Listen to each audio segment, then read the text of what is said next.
In the quiet village of Edi, Obinagu, where the sun rose gently over fields of yam and cassava, lived an elderly couple, Pa Hanyos and Ben Mama Ifeoma. For over 30 years, they had built a home together, raising two strong sons, Chik and Obina, who were now men with families of their own.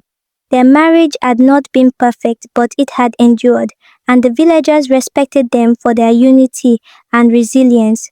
Mama Ifeoma had been a devoted wife. She rose before dawn to fetch water from the stream, prepared her husband's meals, and ensured the house was in order. She had sacrificed many dreams to give their sons the best education, working tirelessly while enduring Pa Anayo's stubbornness and occasional temper. But she stayed, believing in their love. Then, one evening, everything changed as she placed a steaming plate of pounded yam and onsala soup before him. Pa Anayo frowned.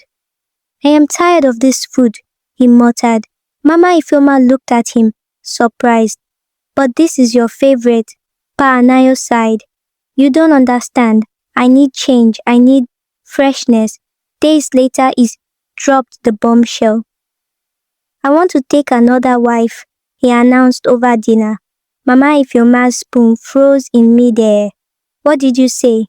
"I need a younger woman," he said bluntly. "Someone with energy." Her heart clenched. "After 30 years, Anayo, after all we have built." But he had made up his mind. The following day, Mama Ifeoma called her sons and told them about their father's decision. They returned home immediately. "Papa, how can you do this to Mama?" Chike, the eldest, demanded. "I have the right to take another wife," Pa Anayo said firmly. "I don't need anyone's permission." Obina slammed his hand on the table. "Then don't expect our support." But Pa Anayo was unshaken. He married a young woman named Amara, a beautiful, lively girl from a neighboring village. At first, Amara was everything he had hoped for: young, energetic, and full of life. She called him "my sugar cane," massaged his feet, and cooked for him with excitement. He felt young again, walking around the village with pride, showing off his new wife. But the excitement did not last long. Slowly, Amara changed. She stopped cooking. "I'm not your maid," she would say, scrolling on her phone, while he struggled to boil rice for the first time in 30 years. She spent hours at the market, buying expensive clothes and laughing with young men. One night, Pa Anayo woke up hungry and found an empty kitchen. "Amara, where is my food?" She rolled her eyes. "You have hands. Cook something." His once peaceful home became a house of quarrel. Amara disrespected him openly, sometimes Anna insulting him in front of villagers. And then the worst happened. One evening, Pa Anayo returned home early and heard low whispers and laughter from the bedroom. He tiptoed to the door, pressed his ear against it, and froze. There was a pale man's voice inside. His chest tightened.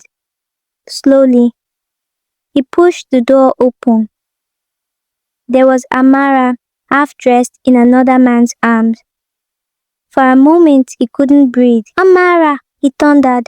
The young man jumped through the window, running half-naked into the night. But Amara did not flinch.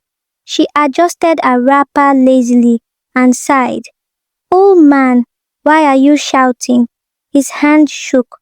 "You are cheating on me?" She shrugged, unconcerned. And so, Pa Anayo staggered back. "I gave you everything." She laughed bitterly. "Did I beg you? You wanted a young wife, now live with it." That night, he couldn't sleep. His heart pounded as realization dawned. He had made the bigger mistake of his life. The next morning, he rushed to his sons. "Please, my children, help me bring back your mother." Chike folded his arms. The same mother you abandoned. Obina shook his head. We warned you, Papa. You refused to listen. Tears filled Pa Anayo's eyes. He went to see Mama Ifeoma. She was sitting on her veranda, sipping tea, looking 10 years younger. Her skin glowed. Her eyes were peaceful. When she saw him, she frowned. What do you want, Anayo? Hilo fell to his knees. I need you. She laughed softly. Oh, now you need me. I was blind. He admitted I was foolish. Mama Ifeoma took another sip of tea. Is your young wife not giving you the excitement you wanted? His heart ached. Please come back home. She shook her head. That house is no longer my home. Pa Anayo broke down in tears. When he returned home that evening, he found the house empty. The chairs were gone. The television was gone. Even his savings and important documents, all gone. His neighbor knocked on the door. Anayo, your wife left with a young man this morning. She sold the house. His knees gave way. Everything spun around him. His head felt light. His beautiful dream had turned into a nightmare. Later that day, Chiki and Obina arrived. They found him sitting on the cold floor, a dark broken man. Papa, where will you stay now? Obina asked her. Hila wiped his tears. I don't know. His sons rented a small one-room house for him. Every day, Pa Anayo sat by the window thinking about his life. He thought about how he had abandoned the only woman who truly loved him. He thought about Amara, the young wife he had sacrificed everything for, who had left him with nothing. Loneliness became his only companion. But Mama Ifeoma remained a good woman. Even though she never visited or called, she sent food to his house through a messenger. Each time Pa Anayo received a bowl of hot soup, he broke down in tears. He had traded gold for dust. He thought he was wisdom, but in the end, he had been the biggest fool of all.